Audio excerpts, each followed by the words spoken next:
Mambelombelona sy mampahery anay ity andalana manaradia ary manompo anao koa mampahereza fa voninkiananao izay amin'ny anaran'i Jesosy Kristy. Amen. Korinthiana voalohany toko faha 9 ny andininy faha 5 ka hatramin'ny faha 9 no isy niakatry ny tompo ho antsika indray anivo.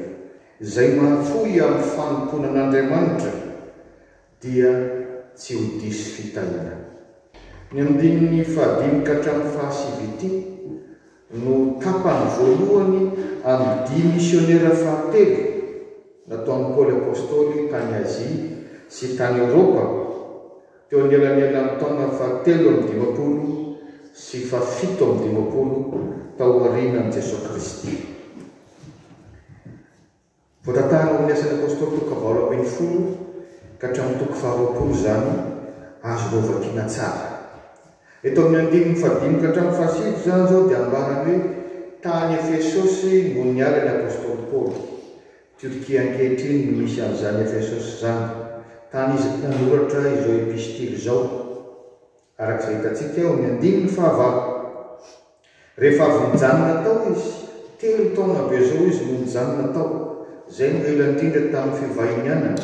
Hitantsika eo amin'ny asan'ny apôstôly toko faha 7 zany. Dia ambarana indray fa eo amin'ny andininy faha 5 ho any Makedonia izy, any Grèce zany, Eropa zany ry havana.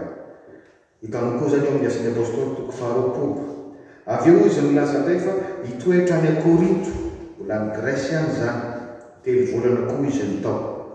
Zany tratsotsorona ilay diany voalaza amin'ny andininy faha 5 ka hatramin'ny faha 7. Izany no andrasantsika lesona hoe zay mahafoy amin'ny fanomponan'Andriamanitra tsy ho diso fitahina. Tena nafoy tokoa tamin'ny fanomponan'Andriamanitra ny apôstôly Paoly. Raha mijery an'izany dila fitezaka nalehan'izany tsika, tsara ho fantatsika fa tamin'izany toko mbola tsy misy moteur, fa tsotsotra ny fitaovana hoentina natao fitaterana. Ny tsara indrindra tamin'izany dia ny sambo, izay sambo lay, bateau à voile zao ny fiteny, izany hoe ny rivotra zany no hery manosika ny hafainganam-pandeha. Zany no niraisan'ny apôstôly Paoly raha niala tao Efesosy eo Turkia nakany Grèce sy Makedonia. Indraindray efa mba tsaratsara mahitsitsy ny lalana no mitaingina apondra na rameva. Fa ny betsaka indrindra dia dia tongotra. Ary navita be ny apôstôly Paoly na dia olona fohifohy ihany azy. Tena nafoy hery fandava tena be dehibe zany apôstôly Paoly zany. Tsy mba nametraka fepetra amin'ny fanomponan'Andriamanitra, nanaiky na dia hoirahanao any amin'ny tany tsy fantatra azy, akandray Abrahama. Ary tsy nanao an'izany izy dia tsy nihitatra aingana manerana zao tontolo zao ty filaza tsara ity. Izy moa dia mitsoina hoe apôstôly Jetlis, zany hoe nanaiky nivoaka ny Israely ary nandeha any amin'izay heverina fa hoe olony zao tontolo zao. Raha midia tamin'ity le andininy faha 5 ka hatramin'ny faha 7 fotsiny efa mahatratra hatramin'ny 3,000 kilometatra mahery. Zany hoe nanaiky handeha lavitra izy any amin'ny tanàna izay mbola tsy fantany.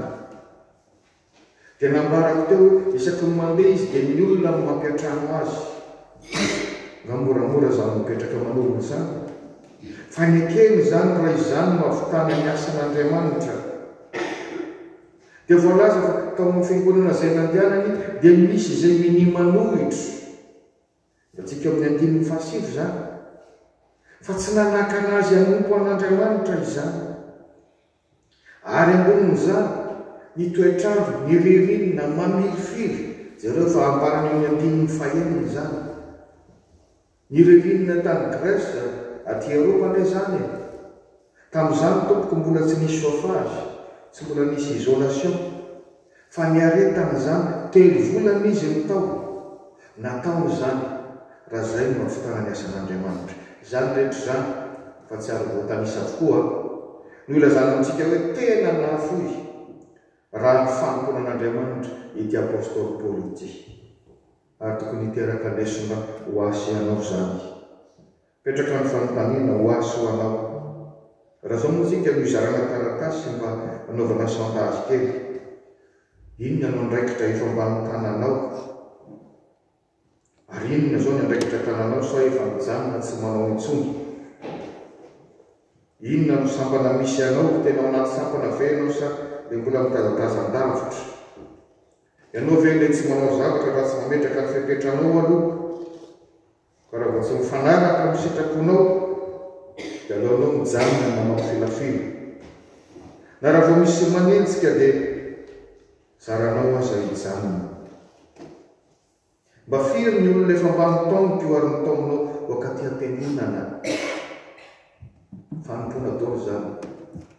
Vitanao ve ny adidinao ara-bolana nandritra ny volana voalohany iny? Fanompona daholo zany. Tsara nanaovantsika bilan ny fanompon'ny apôstôly Paoly, fa tsisy dikany zany raha tsy mba miteraka fandinihan-tena ho antsika koa. Dia mahatsiaro ny 30 taona nanompoana mampitandrina ry avana manoloana izao bilan tsotsotra ataontsika amin'ny apôstôly Paoly zao. Tsy ino anareo raha ilazana ny tanàna ny tanàna ambanivohitra be izay efa mba nitetezana. Tena hoe any amin'ilay tany tsy fantatra tokoa, tany tsisy elektricité, tsisy dokotera. Dia tongotra zany tompoko. Ary tsy lala manitsy daholo fa mavakivaky ala ny sasany. Tsy mba filoana anankiray no hoe miratapolana ianao fa be ny tanàna kely, tsy mba misy paster dia maromaro zay le atao hoe paroasy fitandremana. Melanelana 10 kilometatra indray mihoatra amin'izany andehanana tongotra. Ohatran'ny mbola vao fakomary zany dia tanàna mazana tsy misy paster nandritra ny fotoana eny. Fa dia ny tomasy no mitaizan'ny olona. Ny fadifady ao mibetsaka. Ty rano ty fady anao, ramerina anao makany. Toerana be dia be lazaina fa masina, be fadifady. Efa hitanay koa ny tanàna lazaina fa mandroso. Nefa mbola ao ny fikitra mafy amin'ny fomban-drazana tsy azo kitikitihana. Tanàna mandroso fa misy avinavina ara-tsipana. Efa hitanay izay karazana fanoerana arak'izay ambaran'ny apôstôly Paoly ao amin'ny 2 amin'izao tenin'Andriamanitra izao. Fa tahaka ny apôstôly Paoly tsy mitady tany malemy izay, fa rehefa ny rano dia vonona nandeha, vonona niaritra ny mafy koa, ary dia misaotra azy raha mba navita izay 30 taona izay. Mbola velonaina afaka manompo azy ankehitriny. Faharoa sady farany. Tena voataka, tsy disy fitahina zany apôstôly Paoly zany noho ny fanompony an'Andriamanitra, noho ny fahafozany tamin'ny fanompona an'Andriamanitra. Tena miorina tsara ny finoana. Inona moa tadiavintsika loatra n'izany eto amin'ity tany fandalovana ity. Haitsika amin'ny teny malaza fa nataon'ny apôstôly Paoly, fantatro izay inoko. Tsy azo ozongozonina, manana toky amin'izay ataony. Marina fa mila voly sika amin'ny fiainana. Ny volana zay efa ozatra ny fiainana, nefa raha ny vola fotsiny no mamay anao. Inona ny tena fiainana misy tsirony amin'izany?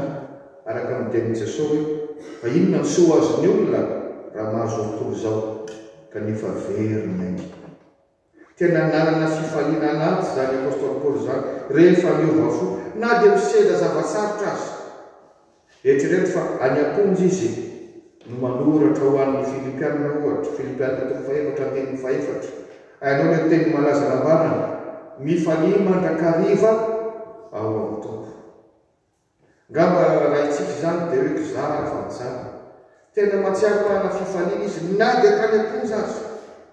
Ary zany ilay fitahina tsy voavidy volana. Eritreretin'ny olona fa tena fitahina dia le hoe misy fifaliana vetivety azo noho ny zavatra hitan'ny maso na mety hotsapainy ny tanana. Fa ity fifaliana ity dia any anaty izay tsy azon'ny olona angalarina. Fitahina zany. Mahatsiaro tena tsara fihavanana amin'Andriamanitra ny apôstôly Paoly, efa manana fiainam-baovao satria voavela erika. Izy ao amin'ny Roma 7:1. koa amin'izany dia tsy misy fanamelohana ho amin'izay ao amin'ny Kristy Jesosy.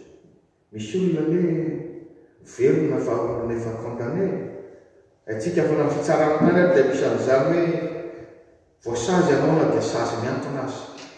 Ary na tianao na tsy tianao dia manaraka anao ny aparatiko ao any zany. Manao zany fiainan'ny olona efa voasazy condamné. Anontany ny olona miponja izay mety hoe voasazy mandra-pahafatana. Zany no mamesatra ny fonao sy ny sainao. Fa ny apôstôly Paoly kosa dia mijoro vavolombelona fa tena noho ny andrasany an' Jesosy tsy misy fanamelohana azy intsony. Tsara ny fihavarana amin'Andriamanitra izy. Zany tompoko ny tena fitahina. Mahafantatra ny antom-pisiana hoe ty an-tany ianao. Ary raha ho avy koa ny fotoana ilana ho aty, tsy matahotra zany fahafatesan'izany intsony. Tonga lalana atongavana ho any amin'Andriamanitra, ho any amin'ilay paradisy. Kristy no antony avelomako izy, ary ny fahafatesana no azoko tombony. Indro amarana anazy fitsotra vavolombelona nataona mpanompon'Andriamanitra iray. Samuel ny anarany, ray mpianakaviana mpamely taksi tany Cap Vert any Afrika andrefana zany. Kristianina tsotra izy, fa zao tena napetrany amin'ny tompony ny asany. Isamaraina izy vao miainga eo amin'ny station eo dia mivavaka alohan'ny ambony asany. Mangataka amin'Andriamanitra mba ho arovana, mba ho afaka mitory amin'izay olona hoentiny ao anaty fiara, mba ho afaka mijoro vavolombelona amin'izay olona hoentiny ao anatin'ny taksiany eo. Dia misy baiboly kely tokoa ty ariziny ao amin'ny tableau. Ary vao miditra amin'ny fiarana ianao dia misy soratra mora hita ary ambony amin'ny plafond ary hoe minoan Jesosy tompo dia ho vonjeny ianao sy ny amponanao. Niomeheza ny mpamely taksi namany rehetra izy. Mandany fotoana sy mandany jiro fotsiny ianao fa tsy amelomano dia manjana tao nataonao. Dia natao amin'ny daholo ty SOS teny rehetra ty. Fa tsy mampiempotra azy zany. Endrika anankiray ampon'ny an'Andriamanitra koa izany. Inona ny fitahina nomen'Andriamanitra azy io ianao rehefa naharitra tamin'izany izy. Ny tombo be dehibe nisy an'ny mpandeha nakao aminy, mahita ny fahamatorana, ny fijoroan'ny vavolombelona. Ary dia be dehibe tamin'izy ireo no niova fo ka mahatsiaro azy. Aminy foana no mandeha mijoro vavolombelona ny miterakafa noho ny toroteny na ny fampahirezana nataony Samuel tamiko tao anaty taksiany no nampibebaka. Dia misy amin'izy ireny ny mahatsiaro azy mpitsabo anankiray rehefa nararomafy ny zanany no manampy azy ka manjary no tsaboana amin'amem-pona zany zanany nararomafy zany. Mpandraraha anankiray izay niova fo nahita fiovana vokatra tsara teo amin'ny fiainany, nanampy azy mba hividy taksi vaovao. Ary no nilazany dia ho iaho mitombo be ny olona izay tonga client manaka anazy satria ao koa misy fiadanana koa, misy fandriam-pahalemana. Zany tompoko ny fitaina voaren'ny Samuel ijoroany vavolombelona. Fantatry ny olona izay mikarika zany fijoroany vavolombelona zany manana fiadanana, manjary manakajy eo amin'ny fiarahamonina izy noho izany milaza tsara an'izany ary mahavelona tsara ny ampona. Rehefa ny fanontona ao an'Andriamanitra, hiazona an'Andriamanitra anao tsy hiala aminy, andraisanao hery mba azonao mijoro na niza manenjika sy manesoeso na manohitra ao. Hiazonany anao mba tsy ho disy fitahina. Koa miorena tsara zamiova maefa be mandrakariva amin'ny asan'ny tompo, fa tsy foana tsy akory ny fikelezana reo aina